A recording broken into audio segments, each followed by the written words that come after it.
Boa noite, ouvintes da Rádio Cultura Online Brasil. Boa noite, ouvintes da Rádio Internacional Lusófona. No ar, mais um programa Culturas e Identidades com L'Oréal Rocha. O tema do nosso programa de hoje é a maçonaria e os negros no Brasil. Para tanto, nós vamos ler integralmente um artigo de Alexandre Braga, que foi publicado no site dele, Braga Filosofia Juiz Brasil.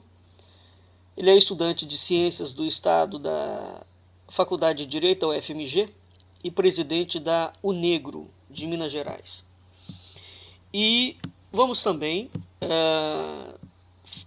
falar brevemente sobre um artigo da doutora Célia Marinho de Azevedo. Foi publicado num artigo científico da revista Contemporânea, A Luta contra o Racismo e a Questão da Identidade Negra do Brasil. Bem, recentemente houve aquela polêmica levantada pelo atual presidente da Fundação Palmares, Sérgio Camargo, se não me falha a memória, o nome dele, aonde o sujeito chegou ao disparate de dizer que a escravidão brasileira foi benéfica para os negros. Faltou ele explicar em que sentido a escravidão foi benéfica. Evidentemente, quando nós fazemos um estudo da forma como a coroa portuguesa lidava com essa temática, dentro desta perspectiva, nós podemos traçar algumas comparações da forma, por exemplo, como os próprios negros, como os judeus, como os muçulmanos, como os ingleses, como os espanhóis lidavam com a questão da escravidão. Isso é uma coisa. Agora, em nenhum momento, então pode-se fazer esse comparativo, e ao fazer esse comparativo, nós verificamos claramente que a forma como a coroa portuguesa vai lidar com os negros e com a questão dos gentios, portanto dos indígenas, é completamente distinta desses outros povos, dessas outras monarquias. Aliás, não há como ter comparação.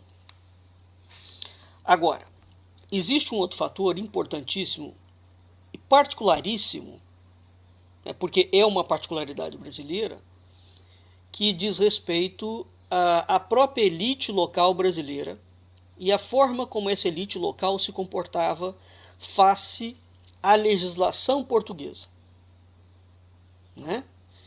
E um terceiro componente aqui tem que ser avaliado. O Brasil é um país de dimensões continentais. Se nós pensamos no quesito do século XVI até o século XIX, que é o período em que o Brasil está sob a regência de Portugal, não há frota nem exército da coroa portuguesa suficiente para defender as fronteiras brasileiras. Então, evidentemente que o tráfico aqui, a roubalheira, a criminalidade, a rapinagem era praticada desabridamente por vários países europeus, à revelia da documentação portuguesa. Então, efetivamente, nós precisamos, no mínimo, de ter esses dados históricos, levantar esses dados históricos, quando a gente começa a pensar em traçar algum grau de analogia. Ora, um outro fator aqui importante a considerar é o seguinte: quais foram os interesses que levaram à abolição da escravatura no século XIX, encabeçado grandemente pela Inglaterra? Um interesse puramente mercantilista. O cientista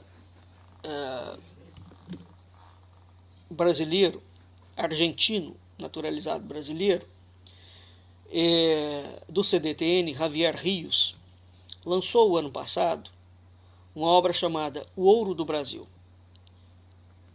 Essa obra, lançada dentro do circuito de pesquisa acadêmica, mostra claramente que por volta de 90% do ouro brasileiro foi rapinado por potências europeias. Portanto, ele não foi parar nos cofres de Portugal, ao contrário do que diz a legislação brasileira, do que diz a historiografia brasileira. A Inglaterra foi um dos maiores ladrões históricos do ouro do Brasil. E, ao contrário do que se pensava, o ouro não era escoado pelo caminho antigo da chamada Estrada Real. Uma parte pequena ia por aquele caminho. Uma parte substantiva ia pela Amazônia. Né? Então essa obra, O Ouro do Brasil, é uma obra absolutamente bombástica, porque o autor, o pesquisador, foi comparar documentação espanhola, portuguesa, americana, inglesa. Foi um trabalho exaustivo de pesquisa que, curiosamente, os historiadores brasileiros até hoje não fizeram, porque quando começarem a fazer, eles vão encontrar dados, né, que Rios encontrou. Então, o que nós temos? Qual é o cenário que nós temos? A gente tem um cenário no século XIX, onde a Inglaterra, depois de roubar o mundo inteiro, e sobretudo de roubar bastante a coroa portuguesa, cria um caixa fenomenal para a sua famosa Revolução Industrial. Não é? A partir desse momento, e juntamente com a criação de uma ideia de colônia, dos termos colônia, colonização e colonizador, como um processo de expoliação, a Inglaterra começa, portanto, a avançar dentro de setores para criminalizar outras coroas europeias, não é? E salvaguardando o seu próprio movimento, a sua própria coroa. Então, é impossível estudar a questão dos negros, estudar o surgimento da maçonaria na Inglaterra. Portanto, a proposta que a Inglaterra vai defender de absolvição da escravatura, sem entender o roubo, a rapinagem internacional da Inglaterra, a filiação da monarquia inglesa com os Rothschild, com a criação do primeiro Banco Central Mundial. Não é? O primeiro Banco Central Mundial foi criado na Inglaterra. Ele não foi criado nos Estados Unidos. E, a partir desse momento, a Inglaterra, portanto, começa a querer investir e a vender os seus produtos, donde a campanha monumental que ela começa a fazer contra a escravidão. Então, a Inglaterra não se movimenta na escravidão porque ela é boazinha, não. Por que eu estou colocando tudo isso? Esse artigo de Alexandre Braga é um artigo absolutamente tendencioso, não é? E raso, pobre. Por quê? Mas eu vou ler o artigo. Porque ele, pelo menos nesse artigo, ele não faz nenhuma menção a essas questões e foca na questão negra, que é uma questão importante, evidentemente, mas ela tem perspectivas e é preciso entender essas perspectivas. Então, quando a maçonaria sai em defesa dos negros, a maçonaria sai em defesa dos negros porque era uma bandeira da maçonaria inglesa. Porque, ao contrário do que se pensa, a maçonaria intervém na política? Intervém. Mas o ramo central de atuação da maçonaria não é a política, é a economia, são os bancos. Então, quando nós olhamos a atuação da maçonaria dentro da política, desatrelando o papel financeiro por trás dela, a gente não consegue entender. Né? Esse artigo de Alexandre Braga é um artigo que traz informações concretas, quer dizer que houve maçons negros no Brasil que lutaram pela independência, isso é um fato. Entretanto, ele esquece de dizer que a maçonaria, não é, estava diretamente envolvida no tráfico negreiro, no comércio que você fazia com relação a isso, e depois na propositura da absolvição dos escravos. Né? Mas vamos lá.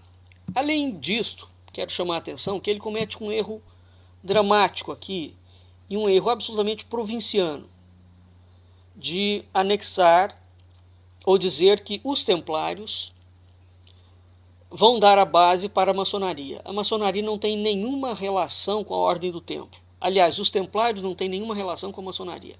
Essa sociedade secreta, discreta, de revolucionários internacionais, usa e abusa da sua filiação e da sua herança com a ordem do templo. Mas uma não deriva da outra. Tá? Bem, então vamos lá. Há um assunto aqui interessante. Vou começar a ler o artigo. Abre aspas. Há muito que a maçonaria deixou de ser secreta para se tornar discreta.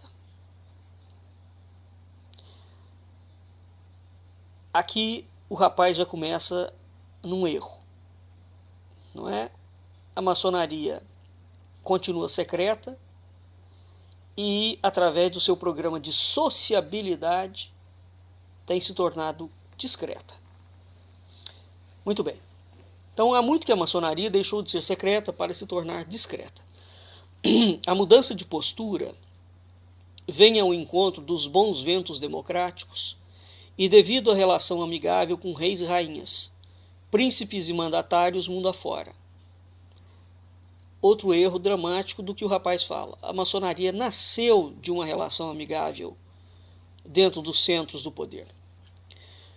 Durante a consolidação das cruzadas, a organização era restrita e hermética.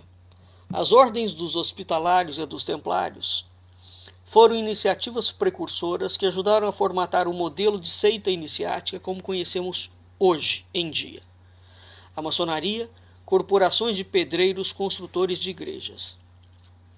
Entre elas, os templários se tornaram ricos, poderosos e recebiam vultosas doações da nobreza da época, o que gerou atritos e dissabores com o clero.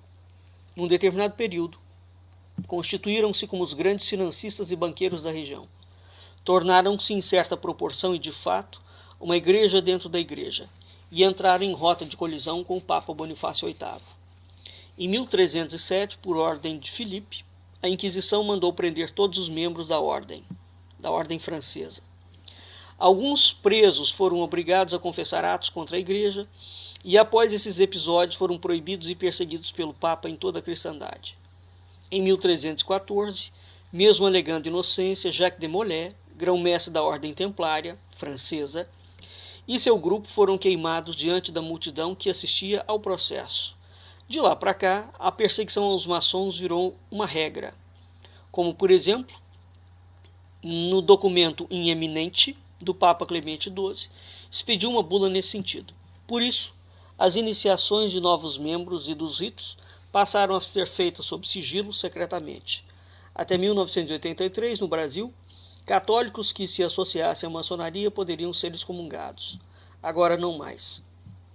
A quantidade de absurdos que esse rapaz falou nesse pequeno trecho é absolutamente monumental. Quer dizer, ele não só faz derivar a maçonaria dos templários, bem como mistura a atuação. Fala que os templários foram os primeiros banqueiros, sim, foram.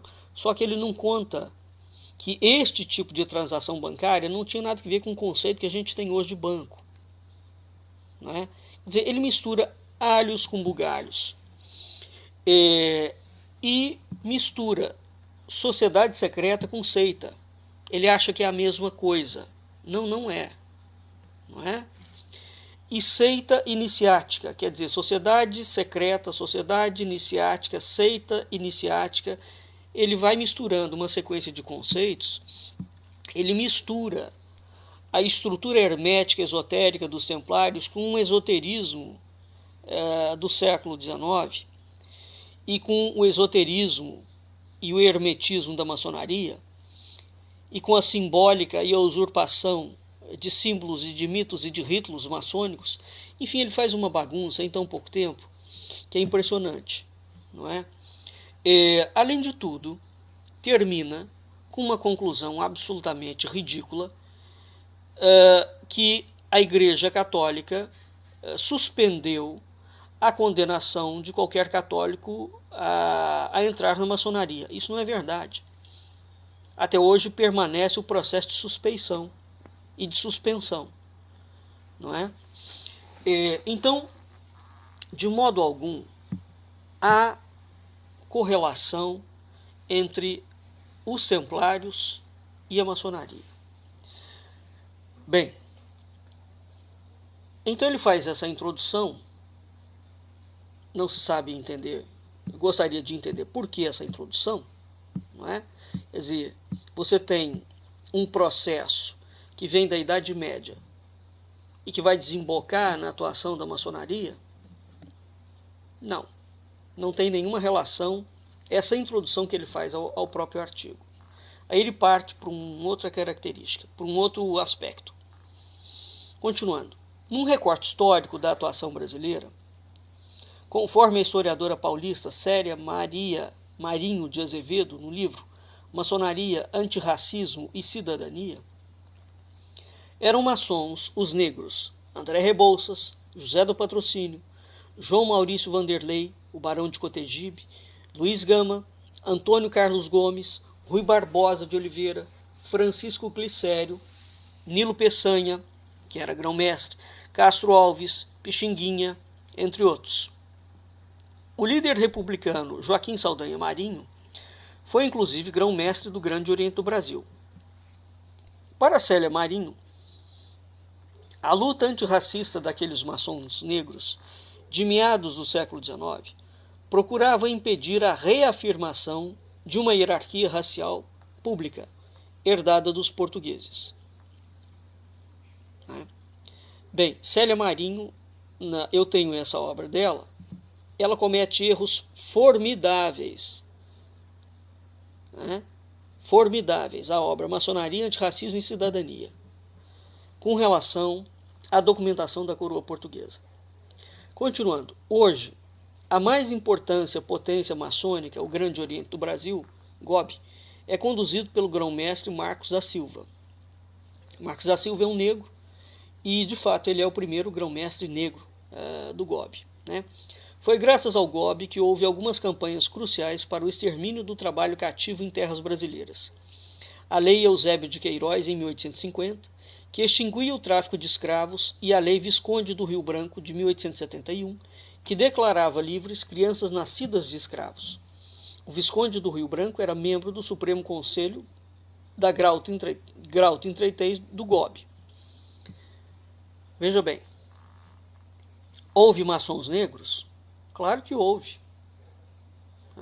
Então ele aqui está misturando uma coisa com outra coisa. Uma coisa é a proposta da maçonaria,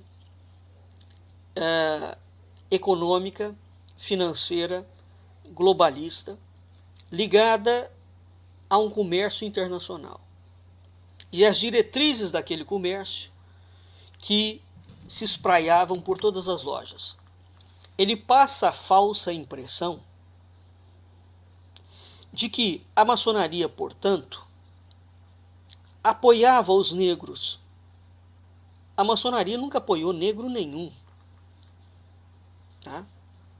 A maçonaria nunca foi contra a escravidão em si, porque ela era ilegal ou imoral.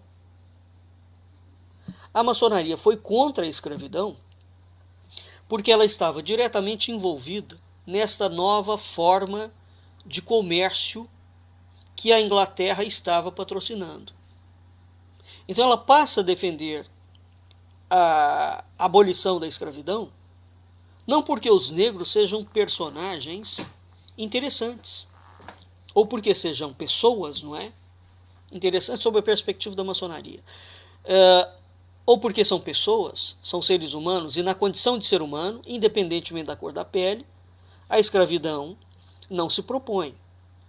né? Porque não se propõe escravidão para negro, bem como não se propõe escravidão para branco, não se propõe escravidão para chinês, para muçulmano, para judeu, para ninguém. Né? A escravidão sempre foi uma prática ao longo de toda a história da humanidade. Isso é um fato. Ninguém questiona isso. Né? E um modus operandi, digamos, quase que uma cultura, que esteve presente em todos os povos do mundo, em todos os países, né? Do norte, do sul, do leste, do oeste. Então ele faz vincular aqui duas coisas que não são vinculantes. Ele cria a chamada falácia da causa falsa, onde você conecta uma premissa com outra premissa. Então a maçonaria não luta contra o racismo porque ela é antirracista. Né? A maçonaria está focada em comércio. Esse é o ponto. Ora, ele continua. O trabalho maçônico só parou com a abolição da escravatura a 13 de maio de 1888. Em nenhum momento ele cita, por exemplo, que Dom João VI já tinha proposituras nesse sentido. Em nenhum momento ele cita nenhuma das documentações portuguesas que trabalhavam contra a escravidão, a legislação portuguesa, e contra a escravidão dos negros e dos índios. Ele passa batido por cima desses dados. Né? O trabalho maçônico só parou com a abolição da escravatura, a 3 de maio de 1888, diz o Gobi em seu sítio na internet. De acordo com o jornalista Carlos Nobre, no artigo A Maçonaria e a Abolição da Escravatura, Luiz Gama fundou a sociedade secreta Os Caifazes. Olha o nome. Caifás, biblicamente, não é uma figura interessante nem benigna, não é? Então Luiz Gama fundou a sociedade secreta Os Caifazes, cujos membros eram recrutados em lojas maçônicas de São Paulo, com o objetivo de retirar à força escravos das fazendas paulistas, que eram levados para viver livres no quilombo do Jabaquara, em Santos. Outra ação política importante foi a do médico e advogado Francisco Montezuma, que chegou a ser a maior autoridade maçônica do seu tempo, que já ocupou também o cargo de grande comendador soberano do Supremo Conselho do grau 33 do rito escocês antigo e aceito. Organismo que ele trouxe da Bélgica e que disciplinou a maçonaria brasileira. Na literatura, o livreiro Francisco de Paula Brito, descobridor do talento de Machado de Assis e editor do primeiro romance no Brasil, O Filho do Pescador, de 1843, do escritor cabo-friense Antônio Gonçalves Teixeira e Souza, negro e também maçom. Paula Brito organizou ainda a Sociedade Petalógica, que reunia a nata da literatura brasileira da época e tornou o local o centro da vida literária da corte, além de ter sido um dos primeiros afrodescendentes a participar dos debates raciais no início do século XIX, ao lançar em 1833 o jornal O Homem de Cor, num momento de surto nativista, pelo qual os brasileiros procuravam valorizar suas origens étnicas em relação aos colonizadores portugueses. Nesse setor cultural, merece destaque também o maestro Carlos Gomes e o escritor Machado de Assis, fundador da Academia Brasileira de Letras. Na área de saúde, vale recordar o nome do cearense Bezerra de Menezes, o médico dos pobres. Já na área governamental, o ícone da abolição é Rodrigo Augusto da Silva, ministro da Agricultura, que assinou a Lei Áurea junto com a Princesa Isabel em 1888. Novamente, o autor do texto passa batido pela legislação portuguesa, antiga, antes de 1822. Não é? Porque se ele tivesse dado ao trabalho de ler minimamente a legislação, e é interessante porque esse rapaz é estudante de direito, não é? E é esse tipo de gente, posteriormente, que vai fazer as leis ou vai debater sobre leis dentro do país. O que ele está fazendo aqui é uma defesa cega da questão africana, e esse é o problema do Brasil, são as defesas cegas de qualquer parte ou de qualquer área. Os personagens negros que ele cita aqui são todos reais. Agora, a razão pela qual esses personagens vão atuar em defesa da africanidade não é homogênea. E misturar a maçonaria com todos esses personagens também é forçar uma nota que nunca teve. Por outro lado, quando ele coloca que os portugueses, Portugal nunca teve colônia, ele já erra aqui. Ele continua repetindo o discurso da maçonaria de que o Brasil foi colônia de Portugal. Discurso mentiroso inventado por José Bonifácio. Eu já falei demais sobre isso, né? Bem, então, com relação à valorização das origens étnicas, bem, havia inclusivamente lei portuguesa que mandava os portugueses casarem com índios e negros. Não há como entender a expansão do Império Português sem entender como Portugal se movimentava nas terras que eram dele e que não eram dele. Então não é novidade nenhuma, quer dizer, não há valorização de origem étnica a partir do Império. Isso não diz respeito à trajetória da coroa portuguesa, enquanto legislação. Então uma coisa é o seguinte, existe a legislação. Se a legislação será cumprida ou não, ou se ela será desrespeitada, é outro detalhe. O Brasil tem a legislação ambiental, uma das legislações ambientais mais importantes do mundo e mais sérias. A pergunta, ela é cumprida? Não. Aonde existe uma legislação no Brasil, né, que fala que você pode roubar? Nenhum lugar. E rouba-se? Muito. Então veja, os absurdos que aconteciam aqui no Brasil, no que diz respeito aos negros e aos índios, não aconteciam em Portugal. Por quê? Ora, no mínimo, porque em Portugal estava, o monarca residia lá, e evidentemente que o olhar da coroa local, né, sobre a sua localidade, é muito mais intenso. Separa o Brasil de Portugal o Atlântico. Então este controle jurídico, né, policial que a coroa tinha em cima do Brasil era muito minimizado. Muito embora a legislação permitia que qualquer brasileiro, que não havia brasileiro naquela época, o português americano, pudesse dirigir-se diretamente ao rei. E há muitos casos assim, onde se constatasse que a legislação não estava sendo cumprida. Então é preciso realmente ter muita cautela e muita seriedade no trato com a documentação, né? Porque há perversões. E essas perversões, qual é a origem?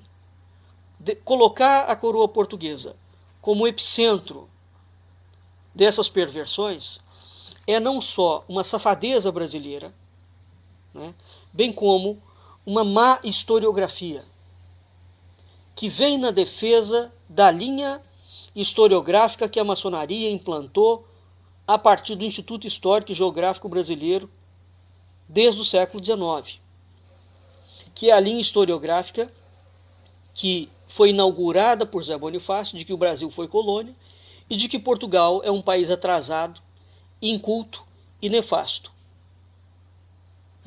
E toda essa história foi largamente bancada e sustentada pela Inglaterra, foi sustentada pela historiografia alemã e foi sustentada pela historiografia francesa. Bem, voltando ao artigo e finalizando. Além destas, há outras personalidades da família maçônica que contribuíram para a luta racial brasileira, como Quintino Bocaiúva, ministro das Relações Exteriores, em 1889, Baldino do Amaral, prefeito do Rio de Janeiro, em 1897, ministro do Supremo Tribunal Federal e presidente do Banco do Brasil, e Antônio Alves Pereira Coruja, tesoureiro do IHGB, em 1839. Finalizando, Odálio Botelho, em A Abolição da Escravatura e os Maçons, é enfático nesta articulação da maçonaria em apoio às lutas negras.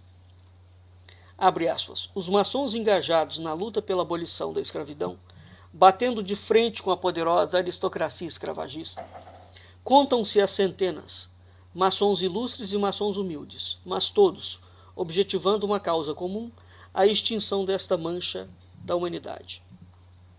Bem, esse artigo aqui é um libelo panfletário pró-maçonaria, né, e pró-discurso africanista. Veja, esse discurso africanista aqui, o problema não está na defesa da necessidade de que existia e existe até hoje a premente necessidade de combater desigualdade, pobreza e injustiça. Isso é um fato. Hoje nós olhamos para a escravidão como algo aberrante. Embora a gente tenha um negro dirigindo a Fundação Palmares, que é uma fundação de política pública voltada para a defesa da cultura africanista, a gente tem um negro que fala que os brancos fizeram muito bem em escravizar os negros. Não é? Para mostrar a distopia, a loucura a que ponto chegou o Brasil. O problema desse libelo panfletário, desse artigo aqui, é exatamente a junção mal ajambrada em que ele pega dois autores, né, e vai fazer uma defesa escancarada da maçonaria, desconsiderando textos e contextos. Não é? Ora, quando a maçonaria é criada na Inglaterra em 1717, e quando ela vem defender a abolição da escravatura, vamos aqui analisar o seguinte. Não só o Brasil, bem como a Espanha e todas as monarquias naquela altura defendiam o tráfico de escravos. Bem, gostando-se disto ou não, era a forma de mão de obra da época, certo? Pois bem, o que acontece? O Brasil só tinha aquela forma de mão de obra, em grande peso, né? Então a economia brasileira sustentava-se em cima daquilo. Uma vez que você desmonta o eixo de sustentação econômica, que era escravagista, não estou aqui entrando no mérito se eu acho isso bonitinho ou não, e não acho, mas não importa a minha opinião moral, né, sobre esse aspecto. O que importa é o cenário da época era aquele. Tá? Bem, considerando-se o cenário da época, se você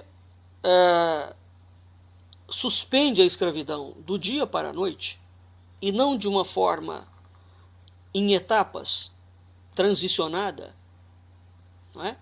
Como Dom João VI, Dona Maria tentaram fazer, e depois o Império também tentou fazer e não conseguiu. Então era preciso criar modelos de governo e de economia que possibilitasse ao Brasil, não é, trazer outro tipo de mão de obra para que a economia do país não quebrasse, no caso a economia da coroa. Então, uma vez que a Inglaterra insiste pesadamente na abolição da escravatura do dia para a noite, e a maçonaria idem, o que eles estão objetivando, na verdade, é defender os negros? Ora, é claro que não. É quebrar o Brasil. Não é? É quebrar o Brasil. Que foi o que aconteceu. Porque quando você quebra a estrutura do país, para que aquele país passe a se tornar descendente dos insumos e dos produtos que já estão sendo produzidos na Inglaterra, nós estamos falando de uma área estritamente comercial. Não tem nenhuma defesa racial aqui em pauta. É isso que é preciso entender. A defesa racial aqui foi trazida para dentro do debate do campo político, capitaneado pela maçonaria, por uma mera manobra de retórica. O que estava em pauta é, aqueles caras iam ganhar dinheiro com aquilo? Iam. Agora, evidentemente que o fato do indivíduo ser negro, não é? E a época em que ele viveu tem um peso, evidentemente. Então aqui misturou-se ladinamente duas coisas. O negro dentro da maçonaria, portanto o negro maçom, que é o artigo, e o interesse da maçonaria em si. Então o problema desse tipo de artigo, de fato, é não separar alhos de bugalhos. Tá? Os negros que estão engajados na abolição da escravidão estão engajados talvez porque são negros. Daí a estender que os maçons engajados pela abolição da escravidão estão engajados porque são maçons, é outro detalhe. Havia uma ordem internacional da maçonaria investir na abolição da escravatura. Um outro detalhe que é preciso entender aqui é o seguinte: quais eram as deliberações secretas que aconteciam dentro dos templos maçônicos, a ponto de colocar esses negros maçons numa defesa da abolição da escravatura? Isso é um outro ponto a se pensar. E era preciso que os arquivos da maçonaria estivessem abertos, das reuniões, e eles não estão. A maçonaria brasileira é uma das agremiações, independentemente do ramo francês ou inglês, que não permite, ou permite muito pouco, o acesso à sua documentação. Por que será? Somente os maçons podem ter acesso à documentação maçônica. E mesmo assim, com algumas diferenças. Quando a gente vai ver o comportamento das outras maçonarias mundo afora, a gente verifica que até nisso a maçonaria brasileira tem uma característica muito mais criminosa, porque ela de fato não abre. E por que ela não abre? Se ela é realmente uma sociedade tão filantrópica, benéfica, propositiva, por que eles não deixam abrir os documentos? Sobretudo documentos de mais de 200 anos. Por que não abre? Qual é o problema? Quer dizer, há um problema. Né? De modo que não há nenhuma articulação enfática da maçonaria em apoio às lutas negras. O que existe, esse engajamento, é um engajamento que vem na esteira da ordem que partiu da maçonaria internacional. E é claro que o caso do Brasil, por ter tido um volume de escravidão intenso, né, e pelos interesses internacionais que trabalhavam naquela altura para depor a coroa portuguesa, para criar a independência do Brasil, e depois para destruir o império, todas essas coisas têm que ser levadas em consideração. Não há como separar uma coisa de outra coisa. A maçonaria investiu pesadamente na proclamação da independência do Brasil. Foi ela que fez a independência do Brasil.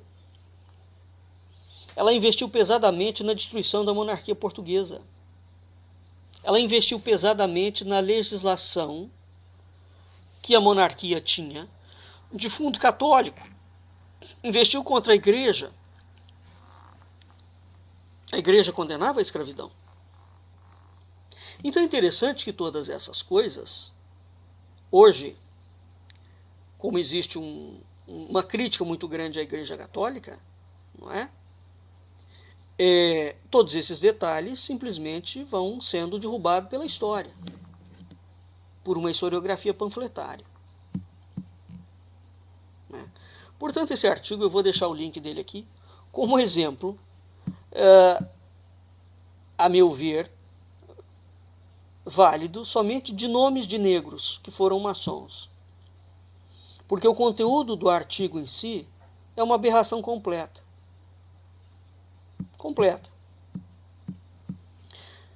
A autora que ele cita, uma das autoras, ele cita 2 autores, uma delas é a Célia de Azevedo. Então, eu vou deixar o link do artigo da Célia também, que é outro artigo que vai vincular coisas que não têm vínculo. Né? Os precursores da identidade negra. A questão aqui começa já no que seria uma identidade negra. A questão do identitarismo.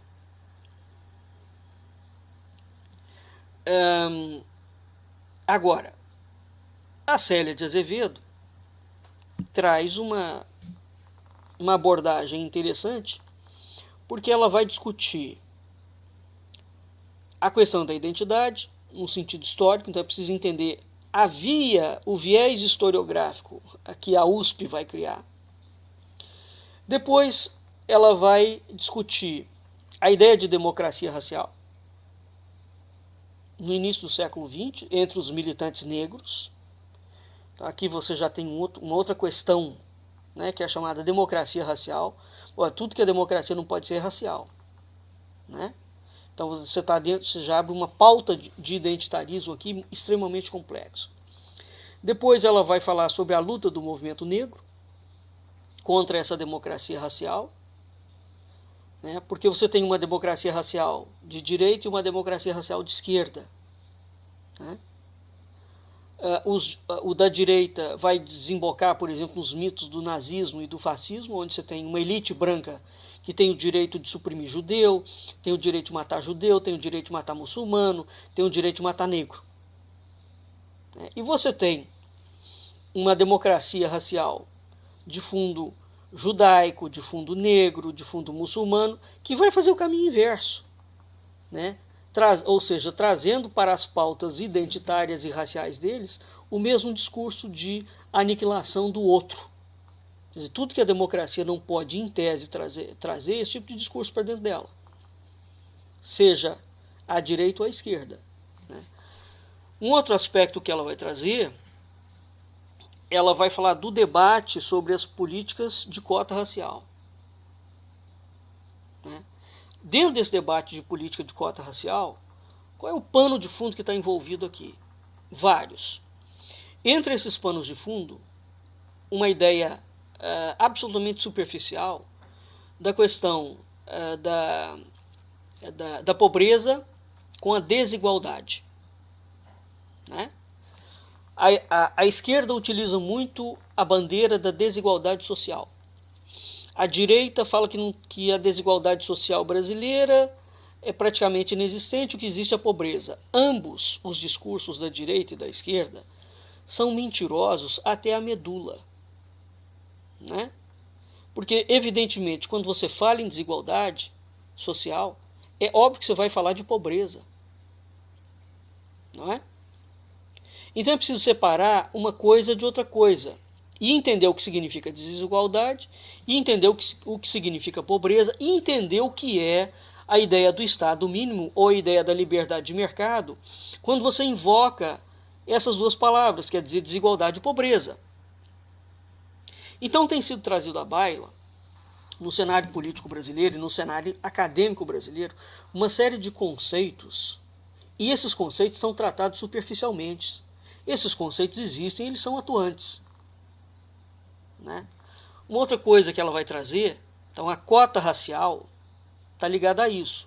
O próprio Rui Barbosa é interessante, porque o Rui Barbosa, citado aqui no artigo do Alexandre Braga, foi exatamente esse sujeito, né, que era descendente negro, de fato, que é o responsável por um dos maiores crimes que foi feito contra a africanidade.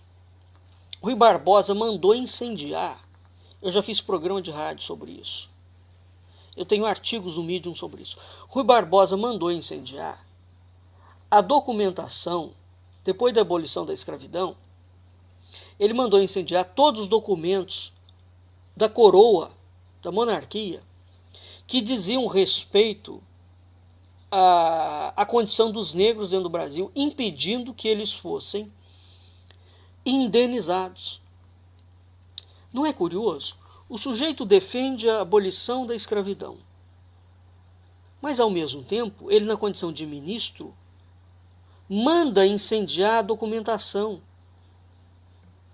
que poderia ser um grande elemento, que teria dado um outro diferencial, sim, para aqueles negros que foram sacados da fazenda e jogados na rua da noite para o dia, porque este é um dado histórico do Brasil. Tá certo? Isso aconteceu mesmo. Então, como é que fica o discurso maçônico desse camarada? Qual é a congruência, né? Qual é a coerência, aliás, do discurso de Rui Barbosa, da abolição da escravidão, e do ato público de Rui Barbosa de mandar queimar a documentação? Então, tudo bem, aboliu a escravidão, mas o Estado vai te indenizar. Então, vai te dar um dinheiro, você vai sair, vai comprar uma terra, vai comprar uma casa, vai montar um negócio. Não!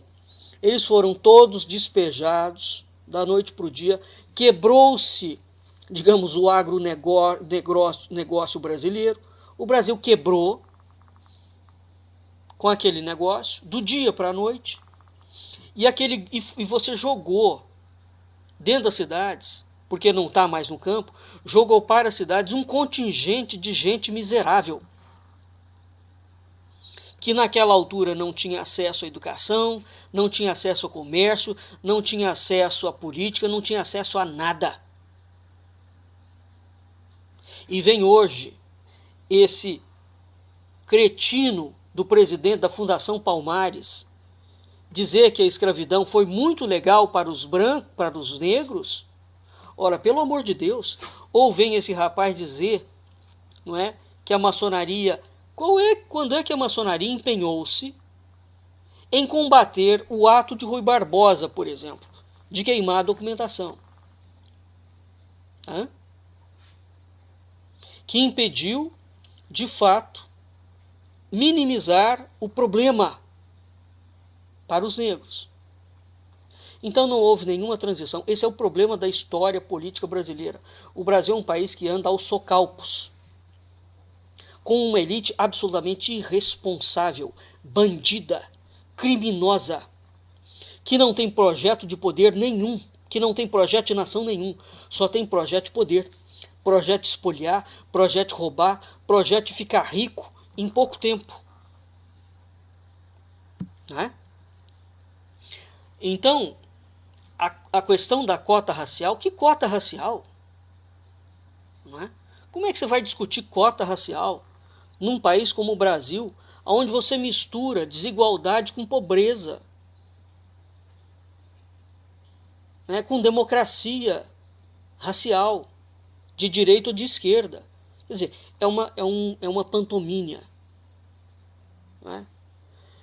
Aí você tem, ela traz também os paradoxos do antirracismo brasileiro, como esse do Rui Barbosa, por exemplo. Né?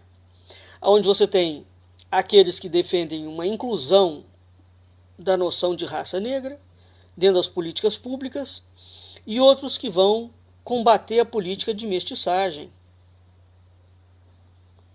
ou que vão recusar, né, a política de Portugal. Ao mesmo tempo, você tem aqueles indivíduos que vão apoiar o capitalismo selvagem, que continua aprofundando a desigualdade, aprofundando a riqueza. Todas essas temáticas têm conexões, mas é preciso, de fato, entender aonde essas conexões podem ser feitas, aonde as analogias podem ser traçadas. Não há como falar em Brasil, história brasileira, né, política pública, sem ir ao cerne do problema que é criado pela própria maçonaria. A ideia de que o Brasil foi colônia de Portugal. Né? É preciso entender também o conceito da palavra raça. Né? É preciso entender que o Brasil nunca teve capitalismo. O Brasil tem economia de Estado.